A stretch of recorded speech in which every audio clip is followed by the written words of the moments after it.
Welcome to the Flying Octopus podcast, offering a new perspective on Red Wings hockey, as well as all the important news from around the NHL. And now, here are your hosts, Tony Wolak, Devin Little, and Evan Sabrin. I've never told you guys this story about a time where I almost got kicked out of Joe Louis Arena. It was in 1996 during the Western Conference Finals, and my grandmother, who really accepted my passion for Red Wings and the Red Wings hockey, she helped me get one of the largest octopuses in the Detroit metro area to throw on the ice. So it's really hard to get those things, smuggle those things in there. And back in the mid to late 90s, like security was, they really weren't supposed to let you bring them in, but they also would kind of give you the side eye, like, all right. And it was the playoffs. It was against the Avalanche. And so I got the side eye from the security guards when I brought it in. And now this thing was stuffed down my pants. It was in a Kroger bag. It smelled horrific.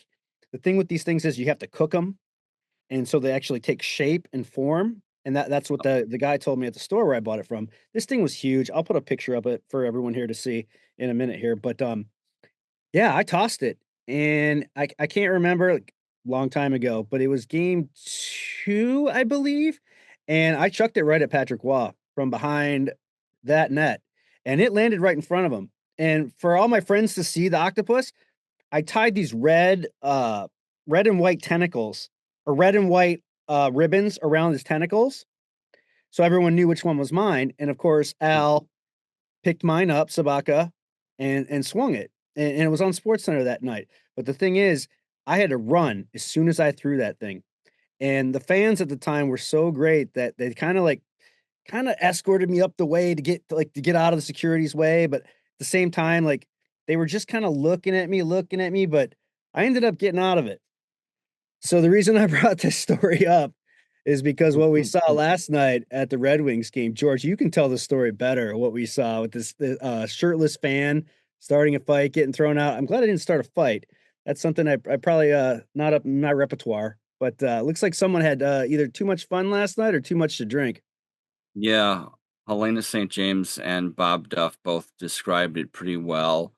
There was apparently a Flyers fan and a Red Wings fan in the lower bowl, and they got into it, and they had a good dust up, sort of the old preseason Red Wings Maple Leafs games kind of drunken fight.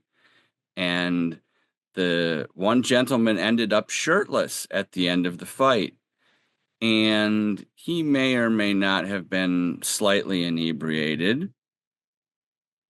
And security decided that they had seen enough, that perhaps no shirt, no shoes, no service was going to be enforced. And so security came after the young man. He decked a security guard and made a run for it. But by that time, the remaining ushers had sort of conglomerated around him, and he was escorted from the building politely and gently, I'm sure. So the thing that was funny was that the players and even Lalone mentioned it, and they said that they had never seen a hockey game stop for a fight in the stands before. So they really were entertained by it. But I definitely want to put in that warning that if you think that those older, slight build ushers at Little Caesars Arena are pushovers, you may get your ass kicked one day. So. Guys, don't judge me, but I was trying to find this guy on social media to see if we could get him on until I found out he punched a usher, and then I was like, nah, that's just not how we do it. Guys, welcome to episode 15 of the Flying Octopus podcast. I'm your co-host Evan Sabrin with George Malik and Devin Little. Big game last night, guys. Didn't start out the way we wanted it to, but it was hopefully some kind of turning point for this team after the big win in Toronto last week. Want to recap the game really quick and get into it here. Game started out a little shaky. Simon Evanson in the first minute there with a crazy cross ice pass that when I texted George, he immediately said back to me, rookie mistakes and they're going to happen with him. But Konechny and the Flyers turned that into a 1-0 game very quickly. Red Wings in the power play in the first period. Thought the power play looked pretty good. Great chances by Tarasenko and DeBrincat on the first power play. 4 shots, no goals, but they were moving the puck well. Moments later, Joe Veleno had a great 2-on-1 with Jeff Petrie, who of course could not corral the puck on the saucer pass, and once again just made me seethe about Jeff Petrie being on this roster. Um, but then Petrie made it up for us by taking a high stick to the face, which drew some blood, and Confer buried a nice feed from Larkin on that power play. So that was good to see. Second period, the Wings took a 2-1 lead with a beauty 2-on-1 from Kane to DeBrincat, and it's great to see Kane. It looked like a different Patrick Kane last night from what I saw, and that's something that the Red Wings so desperately needed. And if they can get him going, and hopefully that can spurn the offense. 25 seconds later, the Flyers ended up tying it up. Justin Hall lost a board battle down low, and you know what happens from there. And then we got into the real scariest part of the game for me and for probably most of the fans, that we saw Simon Edmondson leave. George will get into that in a minute, but Red Wings cannot afford to lose Simon Edmondson at this point, especially with Ben Sherratt taking on 29 minutes last night, a team high, even more than Seider. Under 5 to play, Confer wins the draw. Rasmussen, a beauty goal. Where did that come from? That was really good to see. And then moments later, Veleno and Fisher in another great 2-on-1 where Veleno buried it. That was a really nice goal and good to see out of him getting some offense. Third period starts with the Wings 2-goal lead, and Sean Couturier made a great play going along guess who, Eric Gustafsson. He finds Ryan Poehling right in front. Flyers cut the lead to 1, but moments later, Owen Tippett. I mean, that move was pretty amazing, but he clearly dummied Jeff Petrie and is George's favorite word, depantsed on that goal. And moments later, Showtime answered his 475th career goal. Not in his game, that would be a record. I don't know if you remember that old ESPN reference. He got loose in the neutral zone and ripped one short side on Ersson. It was a really nice shot, and again, great to see Kane going. 3 minutes left. Petrie, of course, can't keep the puck in the offensive zone. Luckily, nothing came out of that one. I have an issue with Jeff Petrie and corralling passes in the past couple of games. Huge game from Moritz Seider last night. And then the moment when my heart just dropped is when we saw him take that puck to the face. And even the announcers were just, oh, man. And, man, he just got right up like a stallion that he is. And I think these last couple of games, Moritz Seider has really just showed his value to this team. But anyway, the Wings come out with a big win, a much needed win. Shots on goal, they outshot a team for once, 24-19. And again, Seider 28-02 last night, assists +1 and 4 block shots. One of those block shots with his face.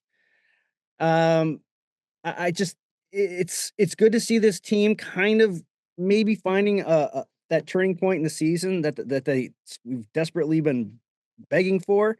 The Toronto and Philly win, like I said, is what do you guys see? Do you think this is this something to build upon? Although if Simon Edmondson is out, I'm a little bit more than concerned. Okay, first, Edmondson, the news on Thursday was not thrilling, but not terrible, mostly because the Red Wings didn't practice.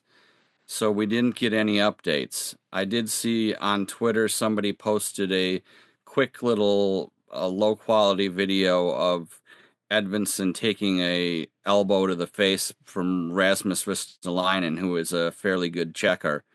And that is obviously concerning, yielding the upper body injury designation.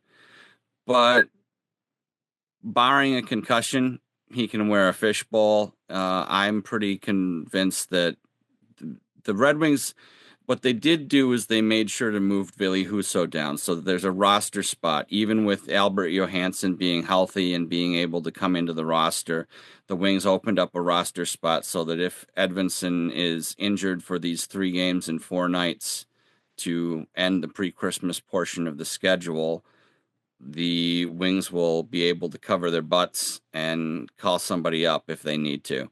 So The real concern is probably when people are listening to this during the morning skate on Thursday, seeing whether Edvinson shows up, seeing whether he's good to go. Yeah, that definitely seems like all eyes are on Edvinson right now. And gosh, that would be, I mean, yeah, they won the game against Philadelphia, and that's obviously a huge win, but boy, would that be a big blow to lose Edvinson for really any amount of time. Even, even a couple of weeks could be the difference in this season.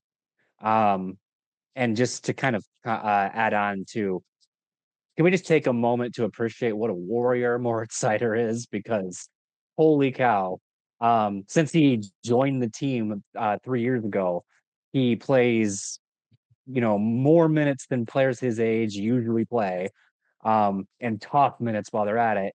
He's always putting his body on the line. He's throwing people on the ice. He's blocking shots. He's not afraid to play a physical game, and that puck off the face is like the latest example of him just kind of taking his lumps and getting right back up. He is German I Terminator. he is made of German steel because holy cow. I mean, I remember his rookie season, I used to call him a Panzer tank, and I think that still holds true. Um, but aside from the two young studs on the blue line, I do think that if this team isn't building on their last two wins against Toronto and Philadelphia, I don't know what they're doing. Because prior to those games, there wasn't much to build off of. They finally have some good mojo going. I mean, there's got to be the vibes in the locker room have to be infinitely better than they were a couple weeks ago. Um, and just to, cherry on top, Patrick Kane looked like Patrick Kane for the first time all month, if not all season. He's not had the season that we maybe expected from him. So to see him play a key role in that win against the Flyers, that's great. Boy, does Patrick Kane like to show up against the Philadelphia Flyers, right? Even go back to his days with the Blackhawks. Um, yeah, it's sad to say because they've only won two in a row, but I think this is the most optimistic I've been about the Red Wings this season. And it's because like it's not just that they won those games, it's that they didn't play perfect games against the Maple Leafs or the Flyers. The Flyers, they allowed 4 goals. But they still found ways to win. And, you know, no matter what team you are, no matter what sport you play, the best teams find ways to win and the worst teams find ways to lose. And up until this point in the season, the Wings have been finding ways to lose. So to see them find ways to win over these last couple of games, it gives me hope that they are heading in the right direction now and they are becoming the type of team that um, we all were kind of crossing our fingers that they would be this season. I Eh, I cannot overstate uh my man crush for Moritz Seider. I this he is a cornerstone player. He gives his all out every time. And that's the thing. Like, you guys have heard me, and I've said this a million times when we talk on this podcast about the Red Wings draft luck. In the 2019 draft, when he was taken sixth overall, there's one player who you could make an argument for that would be taken over him, and that is Jack Hughes. And Mhm. at this point, I'm not sure I'd take Jack Hughes over Moritz Seider just due to the intangibles and what he can bring. He is a franchise altering defenseman. He is going to be the rock on this blue line for hopefully the next decade. Plus, he brings it all every night. The toughness, the physicality, just like you said, Devin, laying his body out on the line, taking a puck off the face and just getting up. I'm like, I'd be crying and laying there for like the next 3 days. But he's his talent, and for someone his size, I think a lot, and George, you can tell me if you agree with me or not, but I think a lot back to Chris Pronger. And Chris Pronger took a little more time to develop. It's very hard when you see these taller defensemen and they're skating and adjusting to the NHL speed. And it took Pronger a little bit to get adjusted. I think Moritz Seider has adjusted way faster than Chris Pronger did in the early parts of his career. But I think Moritz Seider has that kind of. I think his ceiling is something like a Chris Pronger. Every GM in the league would die to have this guy on their roster. And the Red Wings were very fortunate to have him. I still remember that day when he was drafted sixth, and I Who is this guy? Eesh. Eiserman taking another reach. No one. He's a stud, plain and simple. There's no other way around it. And I only think he's going to get better and better and better. We got to remember he's a kid. He's still a kid, but he's going to be a Red Wing for a long time. I'm curious what you think about his development and my comparisons to Chris Pronger with him, George. I think that's a good comparison because people right now, every time you're talking about trophies, you're talking about something like the Norris Trophy for the best defenseman. People are saying, yeah, but what about Cale Makar? What about Jack Hughes? What about, or Quinn Hughes, pardon me. What about these guys that are putting up all the points? Seider doesn't put up all the points. Yeah, but that's not his role on the team. He's this all-round physical defenseman who has to block all these shots, play these shutdown minutes. He's not sheltered at all. He's working with Edvinsson to always be in the matchup against the other team's top lines. He gets some power play time, probably more than I thought he was going to get, but it's just not necessarily. He's not going to be a Cale Makar. He doesn't quite have that skating, but that's okay. He's bigger, rangier, more physical, more maneuverable to some extent as his role dictates. And when I remember Pronger came right out of Major Junior, and there were those first couple of years in Hartford. People forget that he was a Hartford Whaler before Brian Burke traded him away to Mike Keenan and the St. Louis Blues, and he became a pain in the Red Wings' asses for over a decade. But in any case, yeah, Seider got that year in Grand Rapids, which was just so beneficial for him. He came over from the Adler Mannheim. What a fantastic organization they are. They're like one of the poster childs for European development in hockey, for not just German guys, but for overseas players. They are an absolute tank of a team in terms of their player development and their player attraction. So he was raised the right way in terms of his hockey sense, in terms of his development. We love his father, the guy, Kay was the guy that flipped off the Habs fans when a couple years ago when they did the dad's trip and they went to Montreal.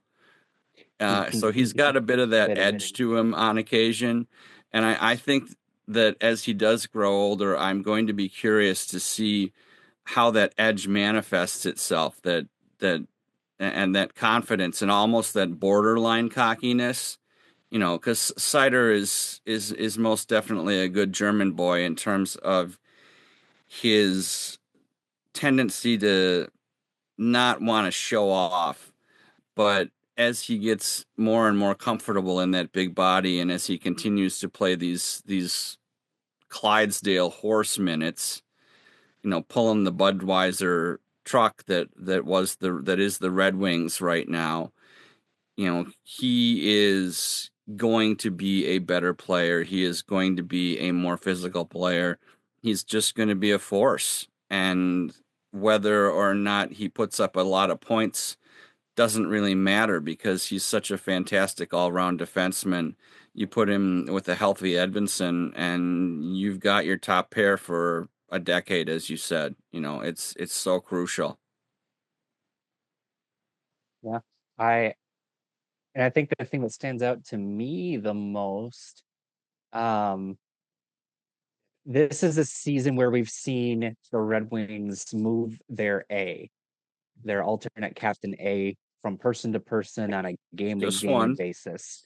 Just one, exactly, just one. In previous seasons, there's always been steady A's aside from the C. This season, it's always moved.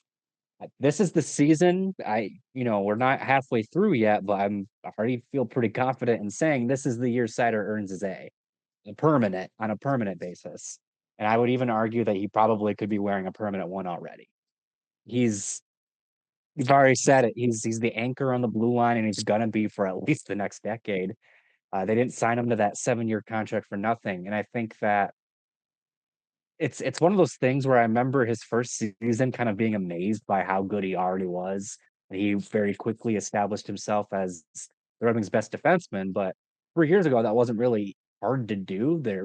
I think Seider's toughest competition for the title of Red Wings' best defenseman was Philip Hronek.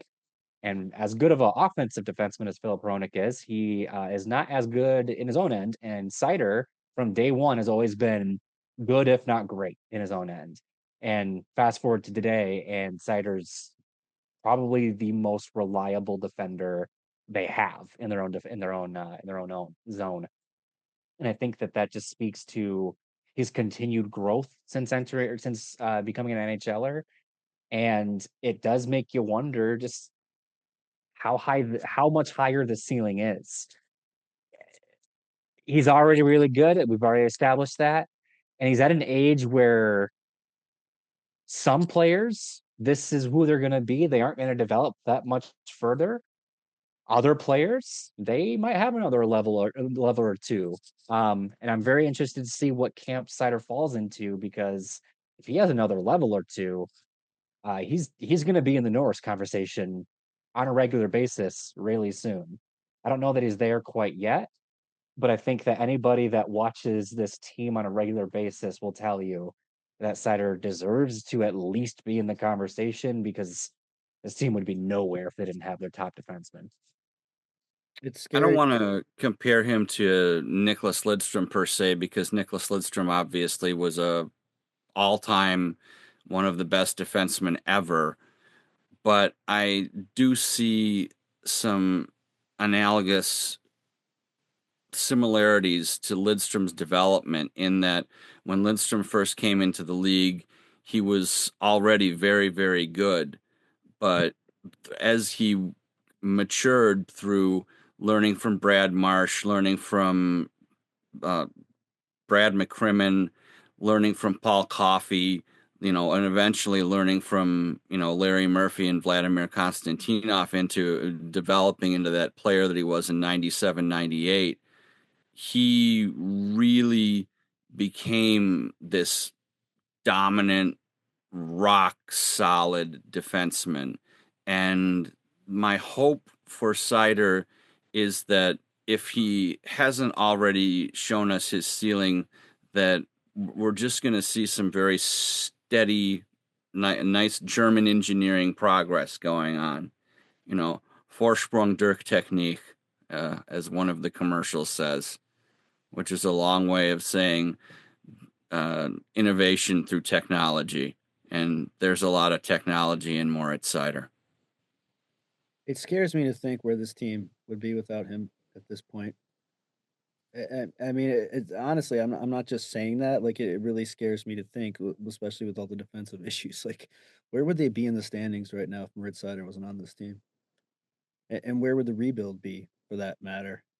And I want to get into the rebuild a little bit, because that seems to be a reoccurring theme of doom and gloom on Twitter these days with Red Wings fans. It's almost hard to watch and read all these updates you see on social media about fire Lalonde, fire Yzerman. This team is doomed, or tear it all down, start again. The Red Wings aren't in that situation, and I think sometimes, like, we're so impatient about this team struggling this year that we're not seeing. There's kids coming, and there's some big studs coming, and I think Yzerman has set this team up contract wise too, financially, that these kids are going to come in at the right time, and you're bringing a group of them all in together, that I think he plans on seeing this team, these kids growing together and being the face of the Red Wings. You talk about guys like Nate Danielson, you talk about guys like Marco Kasper, who's already up with the team, Michael Branson Nygaard, Axel Sandin Pelika, and I'm really excited about Buchelnikov, because this kid is tearing it up in the KHL, and he looks like he could be something special too. You have all these big time prospects coming in, and that's one of the reasons why the Red Wings prospect organization is ranked up in the higher tier. George, what 2 years from now, are we going to be having the same conversation, or is this rebuild stuff? There's a plan in place here. There's something that Yzerman sees that he's going to forego, even if it's this year and next. But when these kids all come together, they're all going to be there at the right time, and they're not going to be rookies. they're not gonna be rushed. If they need a year in Grand Rapids, if they need 2 years in Grand Rapids, that's okay. Iserman definitely seems to believe that there's something of an apprenticeship in this NHL. Not nearly as bad as Kenny Holland, who liked to keep guys in the AHL till they were 23, 24, 25, overripe, as he liked to say it. But that was a different league, and that was a different time when you could basically stock your team with free agents when you were capless Red Wings. No salary cap, and you could just outspend everybody. Those are the days. Those were the days. But right now there is, how do I want to put it?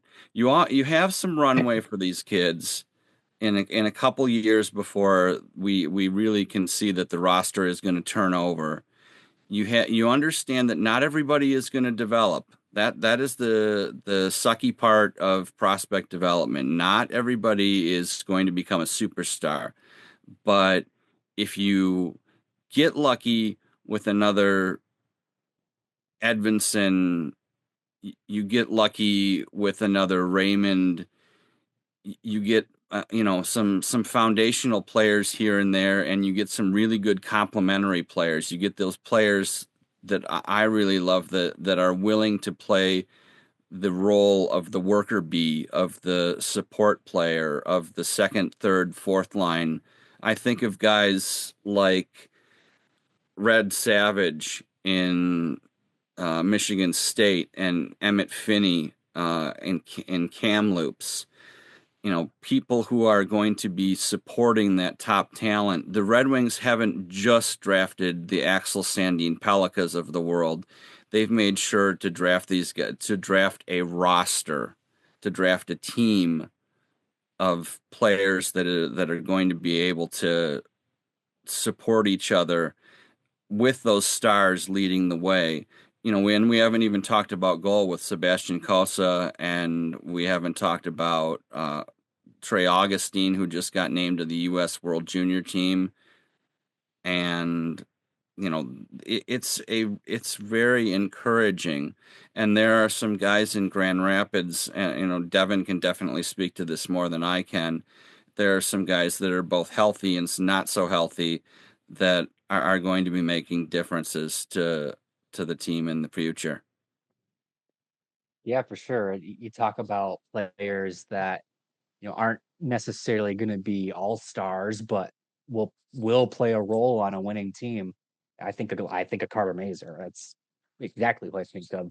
And again, talk about healthy, not healthy. He's not healthy right now, but um, when he's healthy, when rubber hits the road, so to speak, Mazer's the type of player that's going to kind of provide that grease that every team needs, with some underrated skill to go with it.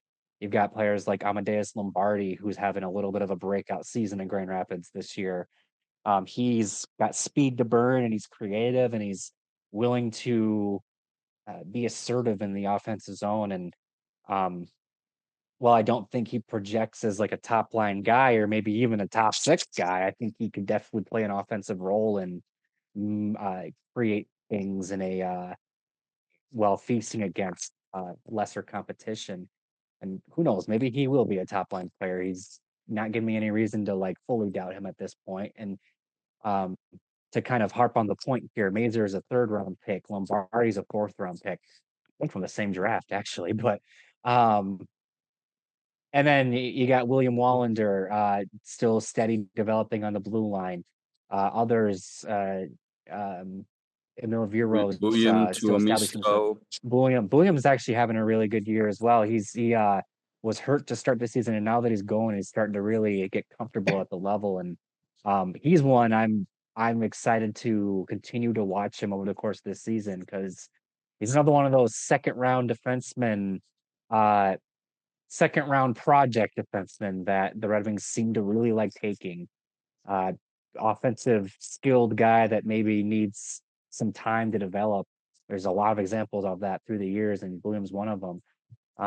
Just I really like the point, just to kind of come back to this, that It's not just about the star power that they've drafted. It's the complementary pieces as well, because they do have a lot of them and players that seem like they could be fits to play with each other down the road.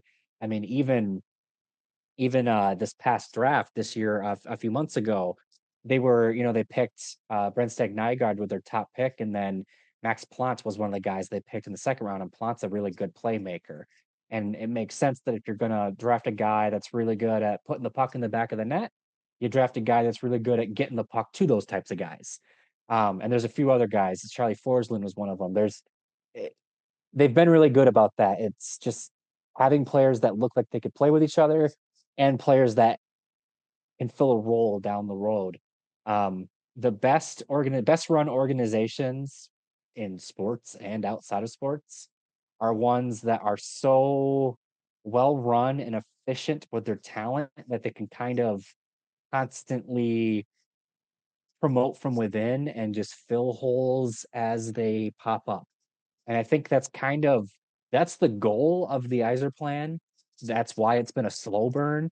And that's why you gotta be patient, because you're accumulating a river of prospects.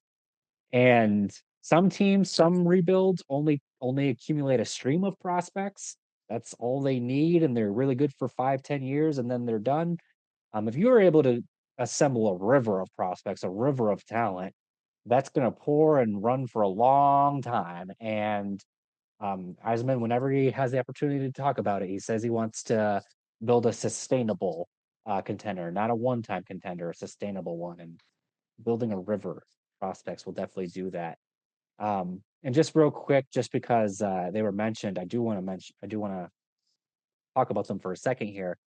Uh, Axel Sending Pelika and Dmitry Bachelnikov are probably their most exciting prospects that are not playing stateside or in North America right now.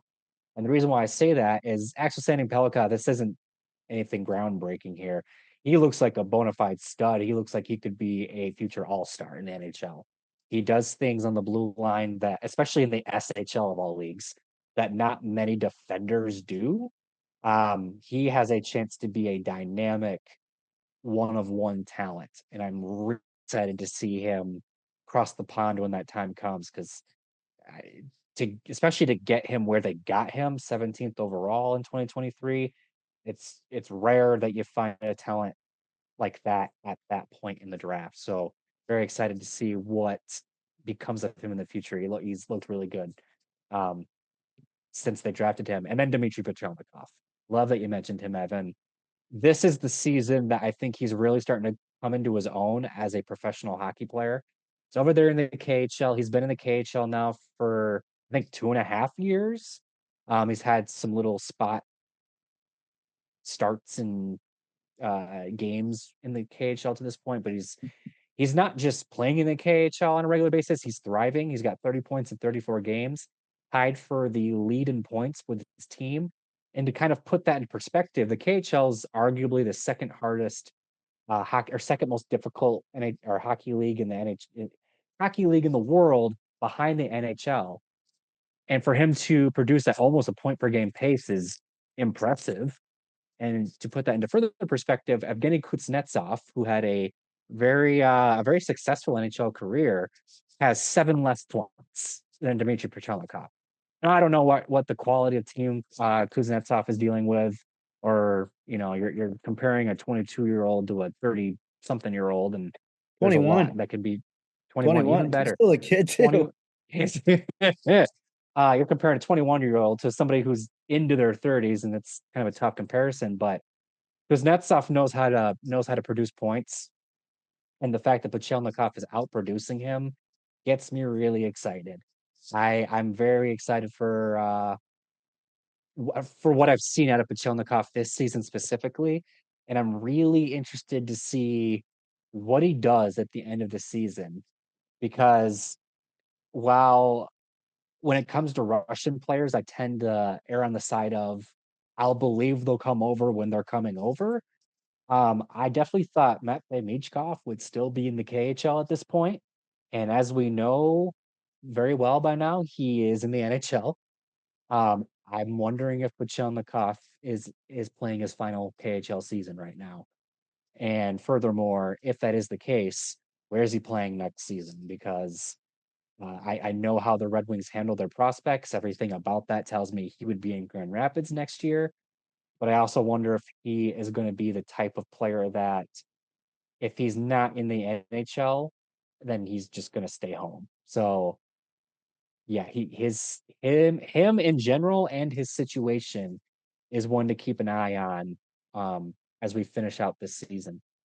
That's a really good point about Buchelnikov, given that the Russians, they really do believe that unless you're ready to make the NHL, just stay at home, make the money, because the KHL pays obviously petrodollars, and the Russians have some of the most oil reserves in the world. He's playing for a Moscow team, which means that it's bankrolled very well. He's playing against the Moscow teams and I guess against SKA St. Petersburg. He's in a division that is very difficult. So he may take another year or two. And I guess this is where we get to the crux of the situation, where you've got the Red Wings have been talking about traction over the last couple of weeks. And it feels like the NHL teams is trying to get traction with bald tires in the snow sometimes. Whereas you look at the prospect pool, and these are these tungsten studded snow tires, that have these razor sharp points of metal sticking out of the tires because they're just so absolutely perfectly designed. But this is where I had written about the rebuild a bit. Tony Wolak, who is not here today, wrote a great article about the rebuild, and the question is, how does this stuff sell tickets? How does this relate to turning over a franchise over what Ken Holland would suggest is a 10 to 12 year period? I thought that it was really intriguing that Sportsnet's Justin Bourne, of all people, wrote a column that said, "Dear God, whatever you do, don't blow it all up, because the rebuilds in the NHL are sketchy. That to some extent, finding your way through free agents and draft lottery luck, whether it's the Red Wings or the Sabres or somebody like Ottawa, who is surging now with Linus Ullmark in goal. It's just such a dangerous thing to get into that 8 to 10 to 12 year process and then to prolong it. And it would be a real shame to see the Red Wings just unless their season absolutely tanks and then they have to tank as a result. You want them to, at worst, reload their rebuild, so to speak. I had been thinking about that for a while, um, and I have to mention it. It drives me nuts. It's just that time of year where people are we already know that people are out for Yzerman's head, and I think that he deserves some patience to a degree, only to a degree, because he's still responsible for the NHL team. We can all agree that their free agent choices have been hit or miss, that we were talking about the Kappo Kakko deal, and maybe it looks like the Red Wings have been missing out on a couple of intriguing young players who would have been snagged for a modicum of talent at the very most. But there's always, especially in the Christmas time, oh, go to the holiday party.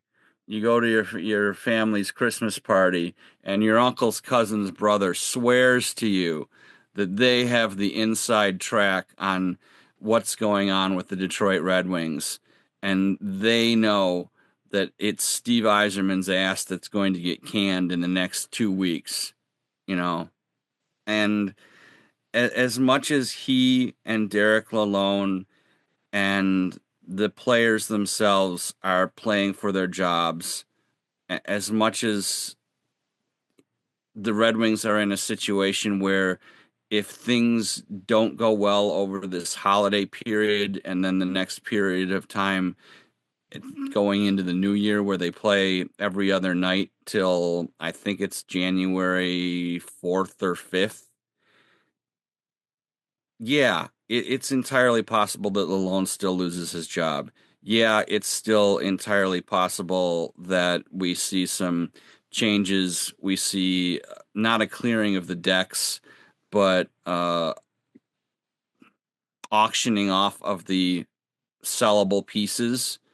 I don't believe that Patrick Kane would be one of those players, but at the worst, that's sort of where I see the season going if they don't gain traction, as opposed to this idea that they just need to blow everything up and blow up the GM thing as well. And as you guys know, I'm firmly a believer in the concept that as long as Marian Illich is around and as long as Christopher Illich is around, the pressure that Steve Yzerman puts on himself and the rest of the team is the pressure that is on his job, and that's it. So I don't think Yzerman cares. he doesn't, and that's one of the great parts of his his skin is so thick. Part of him, obviously he's competitive and he wants to give a damn and he wants the team to do well, and we see him struggle through free agency, sometimes overspending so very highly to try and get a competitive player or two, but he doesn't give a what. He doesn't care what the fans think per se. He's responsible to them, but does he give a shit? No. Yeah, I don't think he does, and I think a lot of fans are missing the broader picture in that while going through a rebuild, he's still trying to keep the team competitive, but he's also keeping the team competitive while these other kids are developing, and then these kids are all set up for long-term success, and hopefully he can catch that end of the Dylan Larkin window. Kane and Tarasenko will be long gone. But with the Lucas Raymond, the Evansons, the Seiders, the Caspers, these guys are all going to be in that same age range. And cap wise, the Red Wings are set up great, and this has the potential to be good. Now, George, you talk about the word patience. That is the number one problem here in Hockey Town for a team that has seen so much success in our lifetimes. We'll never see a run in hockey again like the Red Wings made from the 90s until the 2015-16. We're not going to see a run like that, partially due to free agency and all other different kinds of outside elements. But it's hard to keep a team sustainable for that long. You're not seeing back-to-back cup winners. Yeah, we saw it with Pittsburgh and there too, but every year now it's different teams in there fighting for to win a cup. And I think what Yzerman's his plan is, and maybe I'll get killed for this because sometimes I doubt it too. I do doubt some of the free agent signings. I do. But at the same time, these guys are place fillers for what's coming. And when you look at as I said, the broad picture of what this roster is going to look like in 2 years, you think, you have a Larkin, you have a Raymond, you have the Michael Branzik Nygaard, a Mazer, a Danielson, a Buchelnikov, Axel Sandin Pelican in the back end with Seider and Evan.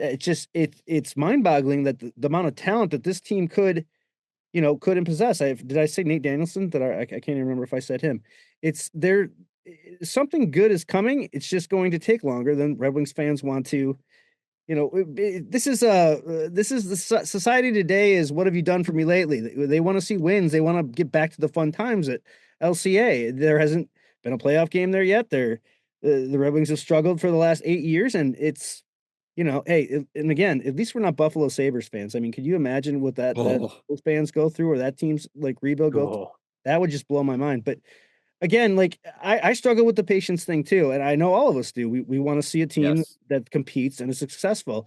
And so the playoff drought has been like hard on the city of Detroit fans, especially when you see how the Lions turned it around very quickly. The Tigers enjoying that success. The one thing what growing up for me was always you had the Red Wings, and now that's not the case. But I think with patience, I don't think it's next year. I think it's 2 years that you're going to see a complete team with some actually legitimate studs, both on offense and defense, that are going to take this team on some deep playoff runs. Evan, Yeah, I did I mean, leave you anything left, or did I take all the meat off the bone like I usually do? yeah. No, like you usually do. Sorry. Yeah. Yeah, I don't really have much else to add. I mean, yeah, I think, I guess, to kind of take this in a slightly different direction, I think that's kind of the thing here is with a slow build, it's going to be slow, right? And with some things, you kind of know what you're signing up for. If you go into a detective noir film and you know that's what it is, you probably know it's going to be a slow burn. You're going to kind of wait to discover things and figure out where the plot's going to take you. Over If 3 you hours. are exactly, if you're going to go to the Secretary of State or DMV or whatever, you probably know you're going to be there for a while. You got to, at least you're going to pump yourself up for it. And that doesn't mean you're going to enjoy it, but you know what you're getting yourself into. When your favorite hockey team and the general manager of your favorite hockey team says this is going to be it's going to require patience, it's going to be a long build. You might think you know what that means because long, patience and long term, it's a very subjective term, right?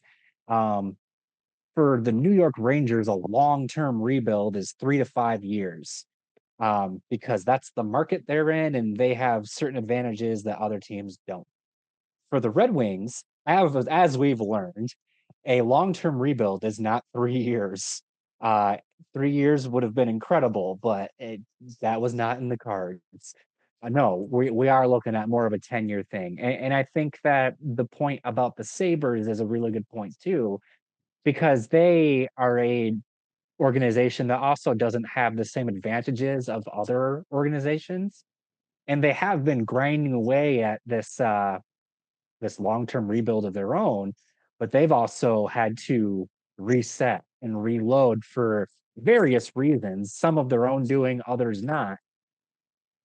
But I think the lesson to learn from the Sabres is that just because things aren't peachy in this current moment does not mean that you should blow it up and try again.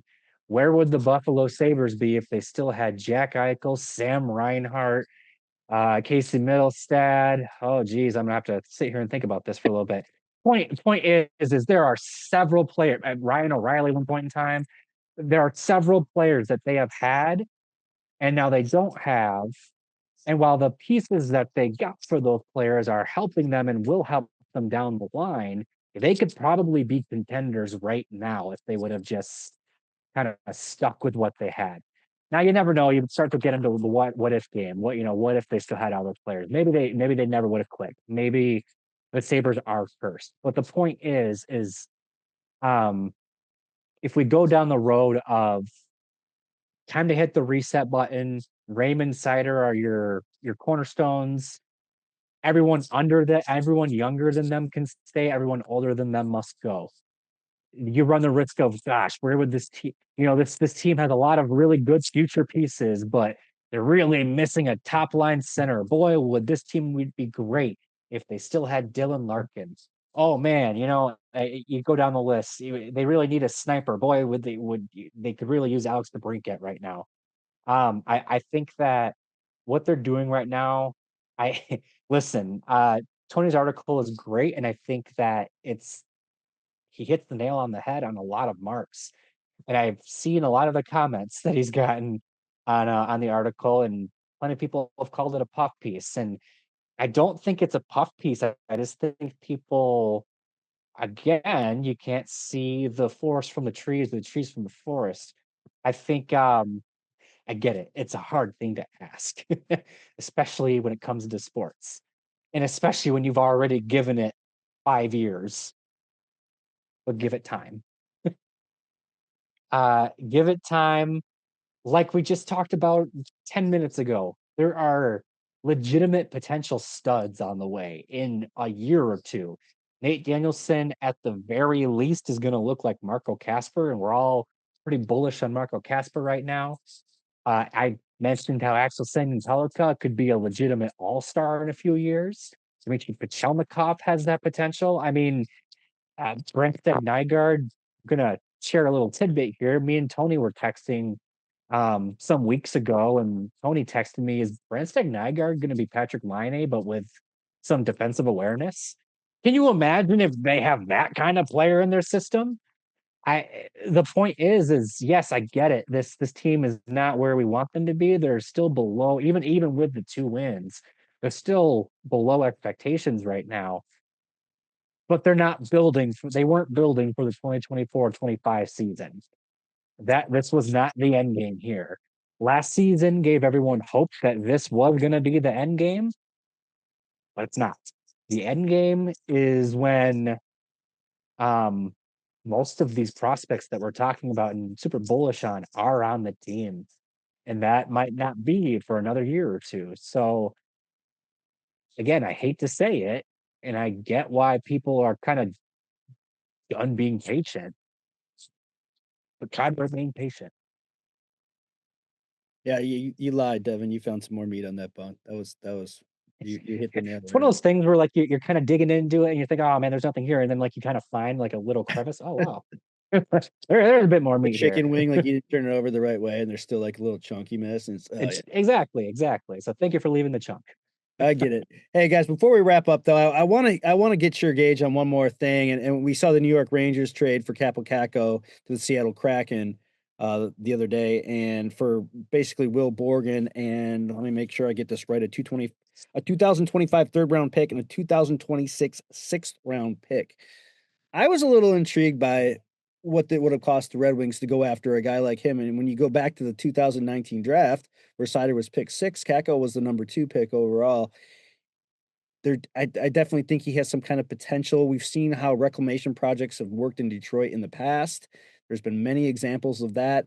I'm curious what you guys thought about, like, is that something you could also put yourself in the same mindset too, though, as is there a spot for him on this team at the moment? But I'm curious, what did you guys think that the Red Wings could have made an offer for that? I'm going to say again that I think that Chris Drury went with the first trade offer, legitimate trade offer of any sort that he got, because that return was just not commensurate to the player that Kakko can be. And if he had shopped around, if Kakko hadn't sort of mouthed off after he got scratched and said, well, yeah, this is kind of what I expected, to not play a whole lot of minutes here, then, and the Rangers, if you'll excuse an aside, talk about a team that is not very far from being a contender, whose fans are all saying, blow it up, blow it up, blow it up, because that's the way the market runs. There's just no patience there. Absolutely none. But long story long, yeah, you want Yzerman to be a little more aggressive. You see some of the, as we're recording this, it's a Thursday night and it is approximately 3 hours and 25 minutes before the holiday roster freeze, where nobody can make any trades, where nobody can make any call-ups unless there's an absolute roster emergency, which is sort of why the Wings sent Husso down in part. But yeah, you want him to be more aggressive. Yes, of course. Yeah, and I think that I've been sitting here trying to think of other examples, and I know that they are out there. Maybe, I don't know if you're watching this on YouTube, let us know in the comments section. But there are examples of deals like this where you look at it and go, well, the Red Wings should have done that, or at that price, why wouldn't you do that? Like Kappo Kakko, I think we can all admit, has not lived up to his draft slot.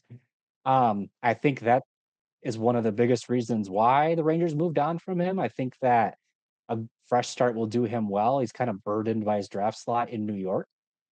But I also think that despite falling short of expectations, he's still a good player. And I think that honestly, he is the type of player that the Red Wings should have been trying to go after because he and maybe you guys will disagree on me because his offense hasn't exactly popped in the NHL, and maybe that's what the Wings actually need is a bit more firepower or somebody that can play with firepower. But Kakko's kind of established himself as a really solid middle six guy that he's kind of like Jesse Puljujarvi, in that he does a lot of really good things, and analytically, you look at him and you go, "Oh, dude, this I don't understand why things aren't working. He's doing all the right things, but it just something's not quite right, and the puck just doesn't go in the net." Um, and it's funny too because I kind of think of Kakko as kind of like a power forward, but he's not a power forward. In fact, I think another one of the reasons he's not in New York anymore is that he wasn't as physical as he maybe should have been, especially with his build. I've seen somebody say that he's a dump and chase player that doesn't chase, and boy, does that sound like a Red Wing. But I think that he has the type of build, and I think that he has the type of profile, and maybe with a fresh start, a new coach, different supporting cast, he could have become something close to the player that people thought he was going to be back in that 2019 draft. I love that we're kind of coming full circle with this, by the way. We started talking about Seider and how he actually was a lottery pick in that 2019 draft. And now we're kind of closing out with Kakko, who was a lottery pick. He was the second overall pick in that draft. And boy, I think if you ask the Rangers today if they could have a do-over, I think they'd rather have would have rather have taken Seider at second overall than Kappo Kakko. 100% agree with you there, Devin. And it's no secret that the Rangers have had trouble over the last decade drafting and developing young talent. That's kind of been an issue in their organization, and it's got to be frustrated. We're not the only frustrated fan base out there, guys. There's a lot of other teams that are having a hard time dealing with teams' expectations and where they go. It's not easy to get there, as we're seeing now. But I think I think they're set up for the future. The patience thing is I struggle with it. I know you guys both struggle with it. I know majority of Red Wings fans struggle with it, but I think the long-term success, I think in 2, 3 years from now, we're going to be seeing what the heck were we talking about? This is great. When these kids come together and gel. And I think I think a lot of these prospects, like I said earlier, like I think we've seen them succeed at the next level out of their draft years that we can be fairly confident what we're going to get out of some of these guys. And the fact that there's so many that most of us can't remember them when we do talk about it, because, oh, you forgot about Mazer. Oh, I forgot about Augustine. Oh, you didn't mention Kosa. Oh, you didn't mention Pachelnikov. Like, there's going to be some hits in there. And you know what Steve Yzerman always says with his draft picks, that he wants as many darts to throw at the dartboard with all the picks. And so, you want as many chances to hit as you can. And I think he's given this team a lot of chances moving forward. Guys, with that, I shift gears here and we're going to wrap it up. Thanks for joining me on the episode 15 of the Flying Octopus podcast. 15 episodes, guys. Not bad, dude. That went a lot faster than I thought it would. But Red Wings home and home Friday and Saturday against Montreal, and then back at the LCA to host St. Louis on Monday. And just one quick reminder where you can find us on Twitter at the Flying Octopod, we just started Blue Sky too, at Flying Octopod, and Threads at Flying Octopod. And you can also listen to us and follow us on iTunes and Spotify. Guys, thank you again, and I hope you guys have a really great Christmas, safe and happy holidays, and we'll talk soon. Thanks, guys. Thanks for listening to the Flying Octopus podcast. Follow us on YouTube at the Flying Octopus channel and Twitter at Flying Octopod.